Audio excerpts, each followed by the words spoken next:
আজ আমরা আলোচনা করব রৈখিক গতিশক্তির পরিমাপ। অর্থাৎ দেখা যাচ্ছে কোনো একটা বস্তু একটা গতিবেগ নিয়ে চলছে একটা সরলরেখা বরাবর, তাহলে সেই বস্তুটিকে থামাতে মানে তার গতির বিরুদ্ধে থামাতে আমাদের যে পরিমাণ বল প্রয়োগ করতে হয় এবং সেই পরিমাণ বল কার্য করার ফলে যে পরিমাণ কার্য সম্পাদন করতে হয় সেটাই হচ্ছে সেই বস্তুটার গতিশক্তি। তাহলে এটা আমরা বের করার জন্য আমরা কি করলাম, আমরা ধরে নিলাম যে এম ভরের একটা বস্তু, যে বস্তুটি একটা সরলরেখা বরাবর গতিশীল এবং সেটি কি হচ্ছে একটা ইউ গতিবেগ নিয়ে সরলরেখা বরাবর গতিশীল, এবং কি করলাম এই বস্তুটির গতির বিরুদ্ধে আমরা একটা এফ বল এই দিক দিকে প্রয়োগ করলাম। তাহলে কি হলো, যখনই এই বস্তুটা প্রথমে গতিশীল ছিল তার উপর একটা বিরুদ্ধ বল তার উপর প্রয়োগ করার ফলে কি হলো, সেই বস্তুটার উপর একটা মন্দন সৃষ্টি হলো। সে মন্দনটাকে আমরা ধরলাম এ ধরলাম, ঠিক আছে। তাহলে কি হবে, এই বস্তুটার উপর যখনই একটা মন্দন সৃষ্টি হবে তাহলে সেই বস্তুটার গতিবেগ আস্তে আস্তে কমে যাবে এবং একটা সময় পরে সেই বস্তুটা থেমে যাবে। এবং আমরা ধরলাম যে একটা সময় পরে এই বস্তুটা এই জায়গাতে গিয়ে থেমে গেল, অর্থাৎ প্রথমে এর গতিবেগ ছিল ইউ, এখন এর গতিবেগ হয়ে গেল 0 এবং দেখা যাচ্ছে এস দূরত্ব অতিক্রম করার পরে বস্তুটা থেমে গেল। তাহলে আমরা এর গতিশক্তি কীভাবে পরিমাপ করব? এই যে এ বিন্দু থেকে বি বিন্দুতে বস্তুটি গেল এবং এই বস্তুটিকে যার জন্য তার উপর যে কার্যক্রিয়া করলো সেটাই হচ্ছে তার গতিশক্তির পরিমাপ। তাহলে আমরা ধরে নিচ্ছি কি যে বস্তুটির ভর আমরা ধরে নিলাম এম, ঠিক আছে। তার প্রাথমিক বেগ ছিল কত, ইউ ধরলাম, ঠিক আছে। এবং বস্তুটি কি হচ্ছে যে এস দূরত্ব অতিক্রম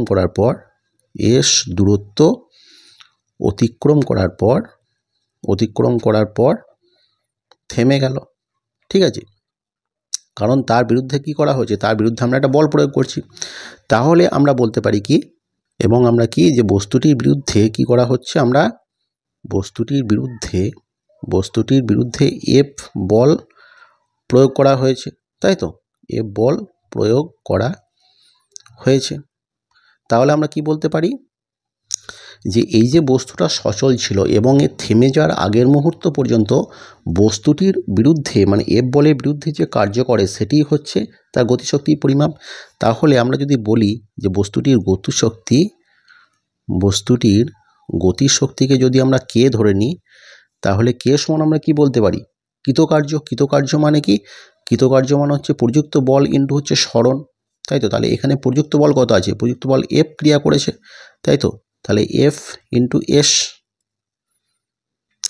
আবার আমরা কি জানি, এফ সমান হচ্ছে এম ইন্টু এ, মানে হচ্ছে বল সমান হচ্ছে সেই বস্তুটার ভর ইন্টু তার মধ্যে সে যে ত্বরণ নিয়ে যাচ্ছে, ঠিক আছে। তাহলে এখানে আমরা এফের জায়গায় কী লিখতে পারি, এফ সমান হচ্ছে এম এ ইন্টু এস, ঠিক আছে। তাহলে দেখো এখানে বস্তুটার অন্তিম বেগ কত, বস্তুটার অন্তিম বেগ কত, যদি ভি ধরে নিই তাহলে ভি সমান হচ্ছে 0। তাহলে আমরা যদি এখানে এই সূত্রটা লাগাই যে v square equal to u square plus 2as, এই সূত্রটা লাগাই, তাহলে ভি সমান হচ্ছে 0, তাহলে ইউ স্কোয়ার, আর দেখো এখানে যেহেতু মন্দন সৃষ্টি হচ্ছে তাই এখানে কি মাইনাস সাইন হবে, তাহলে 2 ইন্টু এ, মানে এ মন্দন নিয়ে গেছে এবং এস দূরত্ব অতিক্রম করেছে, তাহলে ইউ স্কোয়ার সমান হচ্ছে 2as। তাহলে বা আমরা কি বলতে পারি এখানে, আমরা কি বলতে পারি যে এস সমান হচ্ছে, আমরা এসটাকে নিচ্ছি তাহলে হচ্ছে ইউ স্কোয়ার বাই 2।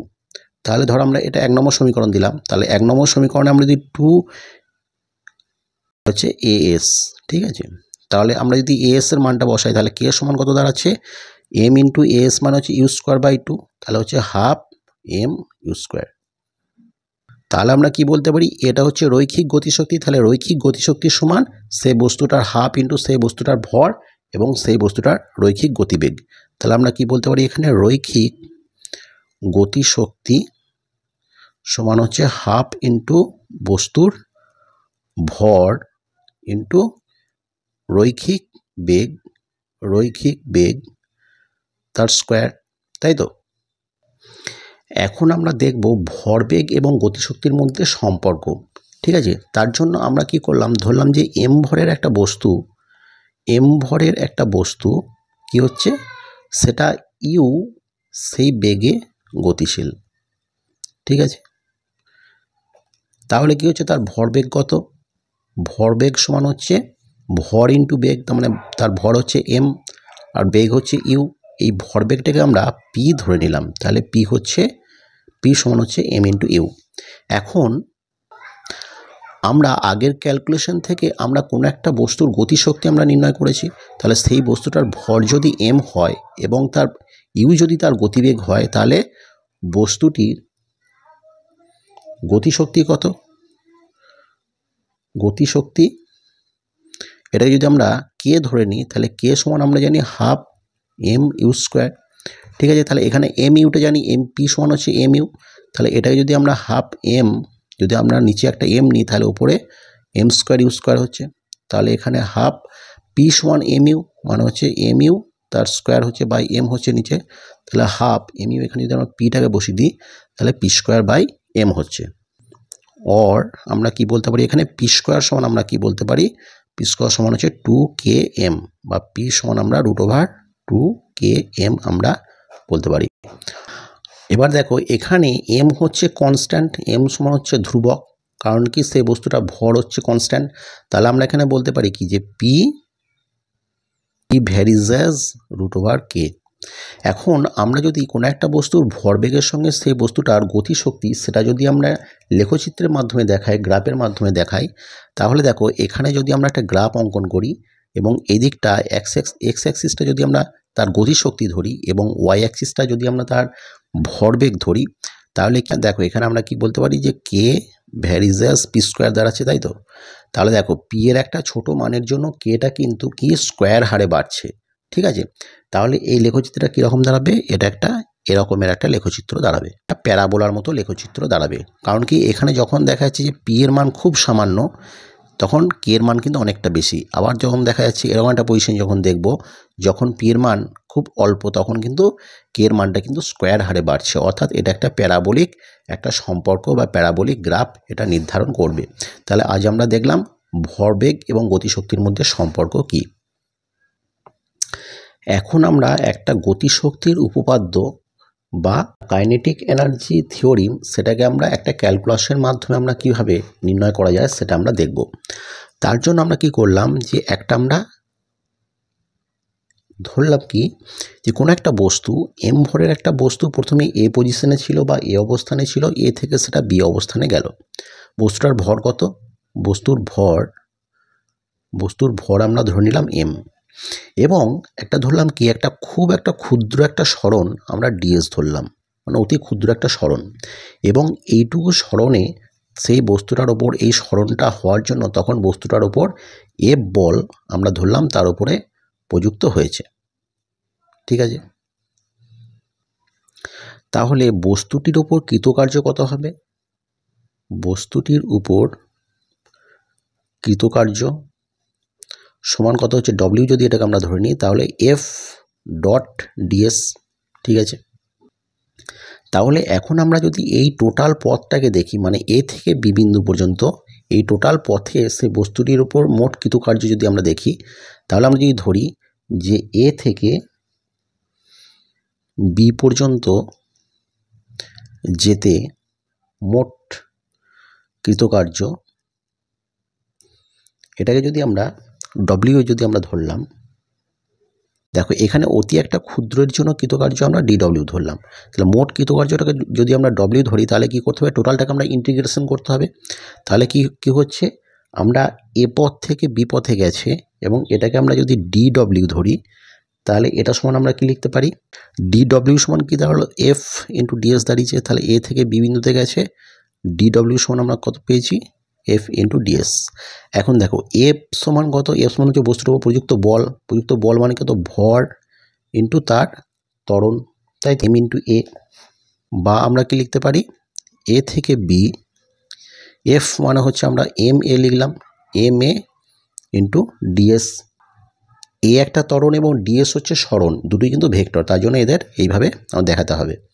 ঠিক আছে, আমরা কি লিখতে পারি, ইন্টিগ্রেশন এ থেকে বি, এমটাকে আমরা বাইরে নিয়ে নিলাম, এ সমান আমরা কি জানি, এ সমান হচ্ছে কোনো বস্তুর ত্বরণ মানে হচ্ছে তার গতিবেগের পরিবর্তন, মানে ডিভি বাই ডিটি।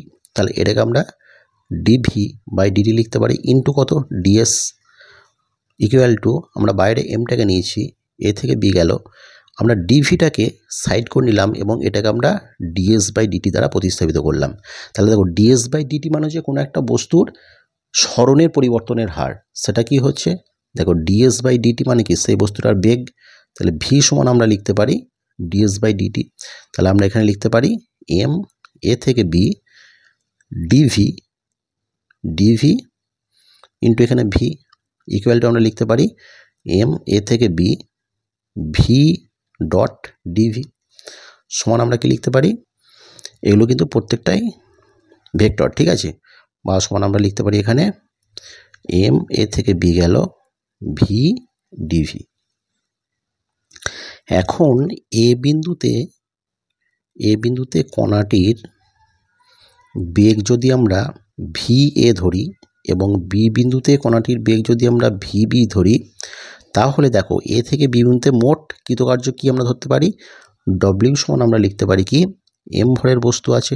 তাহলে প্রাথমিক যেটা গতিবেগ সেটা কত ধরেছি আমরা ভি এ ধরলাম, আর অন্তিম গতিবেগটা আমরা ভিবি ধরেছি। তাহলে ভি ইন্টু ডিভি সমান কত হচ্ছে হাফ এম, এটা হচ্ছে ভি, আপার লিমিট কত হচ্ছে ভিবি, লোয়ার লিমিট হচ্ছে ভি এ। তাহলে এটাকে আমরা লিখতে পারি half m v b square minus v a তার স্কোয়ার সমান আমরা কি লিখতে পারি half m v b square minus half m v a square. তাহলে দেখো হাফ এম ভি স্কোয়ার মানে হচ্ছে তার গতিশক্তি, মানে কণাটির অন্তিম গতিশক্তি মাইনাস কণাটির হচ্ছে প্রাথমিক গতিশক্তি, বা এটাকে আমরা কি বলতে পারি, এটাকে আমরা যদি ডিনোট করি তার অন্তিম গতিশক্তি হচ্ছে কে বি এবং তার প্রাথমিক গতিশক্তি যদি আমরা কে ধরি, তাহলে কি হয়ে যাচ্ছে, এটা হচ্ছে কণাটির গতিশক্তির পরিবর্তন, তাই তো। তাহলে দেখো সেই কণাটি দ্বারা কৃতকার্য সমান হচ্ছে কণাটির গতিশক্তির পরিবর্তন। এখন আমরা দেখব যে বিস্ফোরক বলের দরুন গতিশক্তি আমরা কিভাবে পরিমাপ করব। বিস্ফোরক বল মানেটা কি, দেখাচ্ছে যখন একটা বোমা ফেটে গেল বা যখন একটা নিউক্লিয় বিক্রিয়া যখন হয়, তখন কি হয়, তার বিভিন্ন টুকরোগুলো ফেটে বিভিন্ন দিকে তারা ছুটে যায় এবং তাদের প্রাথমিক অবস্থায় কি হয় একরকম বেগ থাকে, এবং যখন বোমা ফাটার পরে সেই টুকরোগুলো বিভিন্ন রকম বেগ নিয়ে তারা বিভিন্ন দিকে ছুটে যায়। তাহলে সেক্ষেত্রে আমরা গতিশক্তি কীভাবে পরিমাপ করব সেটা এখন দেখব। আমরা মনে করলাম কি যে যখন বিস্ফোরণের আগে কি হয়, বিস্ফোরণের আগে সেই বোমাটা সেই বস্তুটা স্থির অবস্থায় ছিল, এবং যখন বিস্ফোরণ হয়ে গেল তখন কি হচ্ছে, সেখান থেকে আমি ধরলাম কি কোনো একটা ছোট টুকরো, সেটা এম ভরে কোনো একটা ছোট টুকরো, সেটা দেখা যাচ্ছে কি যে একটা ছোট সামান্য গতিবেগ নিয়ে সেটা ছুটে যাচ্ছে, এবং আর একটা কী হচ্ছে, এখান থেকে টুকরোটা বেরিয়ে যাওয়ার পরে এই যে বস্তুটা রয়েছে সেটার আমরা ভর ধরে নিলাম ক্যাপিটাল এম, এবং সেটা একটা তার বড় গতিবেগ মানে ভি গতিবেগ নিয়ে সেটা অপোজিটের দিকে যাচ্ছে, ঠিক আছে। তাহলে এক্ষেত্রে আমরা কি বলতে পারি যে প্রথমে এম ভরের যে বস্তুটা ছিল, এম ভরের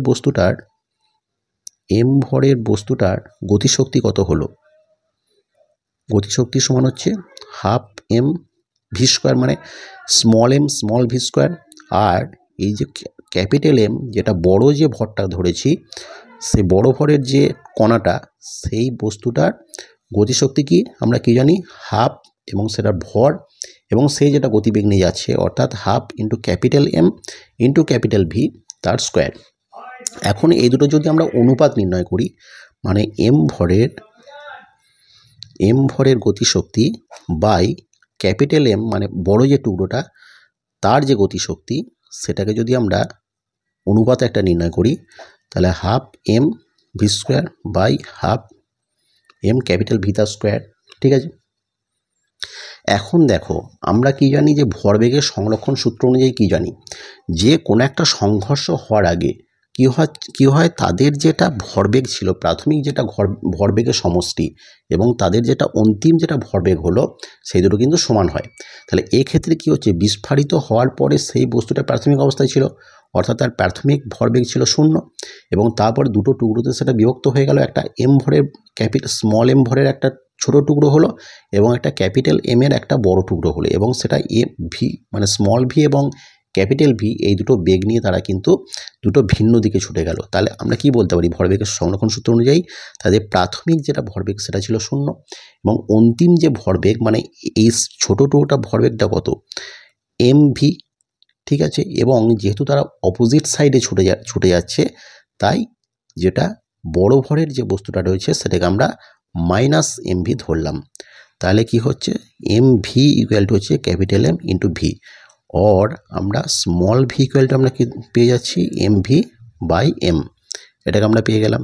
তাহলে দেখো এখানে আমরা যদি এটাকে এম ভরের বস্তুটাকে যদি আমরা কে ওয়ান ধরি এবং এম টু ভরের বস্তুটাকে যদি আমরা কে টু ধরি, তাহলে কি হচ্ছে, কে ওয়ান বাই কে টু সমান কত হয়ে যাচ্ছে, এখানে দেখো এখানে হাফ হাফ কেটে গেল, তাহলে হাফ এম, তাহলে এম ইন্টু এখানে ভি, এখানে এটা কিন্তু ক্যাপিটাল ভি আছে, ঠিক আছে, তাহলে এম এখানে স্মল ভি মানে কত পেয়ে গেছে, এখানে এম ভি বাই এম, তার হোল স্কোয়ার হয়ে গেল, বাই নিচে কত আছে, নিচে রয়েছে capital m into v square, ঠিক আছে, তাহলে ইকুয়াল টু এখানে এমটাকে এম ধরলাম এবং এখানে আমরা এম ভি স্কোয়ারটাকেই রেখে দিলাম ইন্টু উপর, তাহলে কী হচ্ছে, এম স্কোয়ার ভি স্কোয়ার হয়ে গেল আর নিচে এম স্কোয়ার হয়ে গেল, ঠিক আছে, তাহলে সমান এটা কত দাঁড়াচ্ছে, দেখো এম এম এখানে একটা এম চলে এলো, তাহলে এখানে হচ্ছে গিয়ে আর এখানে একটা ভিবি ক্যান্সেল আউট হয়ে গেল, ভি স্কোয়ার ক্যান্সেল আউট হয়ে গেল, তাহলে উপরে একটা এম রয়ে গেল এবং নিচে কত রইল, নিচে একটা স্মল এম রয়ে গেল। তাহলে এখানে দেখো এমটা হচ্ছে বড় কণাটি, অর্থাৎ এম যে ভরটা সেটা স্মল এম এর জন্য বেশি, তাহলে এখানে আমরা কি বলতে পারি, k one is greater than k two. তাহলে কি হচ্ছে, তাহলে দেখো এখানে কে ওয়ানটা কী হচ্ছে, কে ওয়ানটা হচ্ছে ছোট টুকরো যেটা তার গতিশক্তি, অর্থাৎ ছোট টুকরোটা গতিশক্তি কিন্তু বড় টুকরোটা থেকে অনেকটা বেশি হবে। এখন দেখো আমরা কত পেয়েছি, কে ওয়ান বাই কে টু সমান কত পেয়েছি, ক্যাপিটাল এম বাই স্মল পেয়েছি, তাই তো। তাহলে এখন যদি আমরা এটাকে বলি যে k one by or k one plus k two সমান আমরা এটা লিখতে পারি m by m plus m, or আমরা কে ওয়ান সমান কি লিখতে পারি, m by m plus m k one plus k two. এখন বস্তু দুটির মোট গতিশক্তি যদি আমরা কে ধরে নিই, মানে ছোট টুকরো প্লাস বড় টুকরো এই দুটোর মোট গতিশক্তি যদি আমরা কে ধরে নিতে পারি, তাহলে আমরা বলতে পারি কে সমান হচ্ছে কে ওয়ান প্লাস কে টু, যদি আমরা ধরি কে ওয়ান সমান, তাহলে এটা সমান কি লিখতে পারি, অর কে ওয়ান সমান m k by m plus m, যেখানে কে সমান হচ্ছে টুকরো দুটির মোট গতিশক্তি, ঠিক আছে। তাহলে আমরা দেখলাম যে একটা বিস্ফোরক বলের দরুন গতিশক্তি আমরা কিভাবে নির্ণয় করা যায় ক্যালকুলেশনের মাধ্যমে, সেটা আমরা দেখলাম।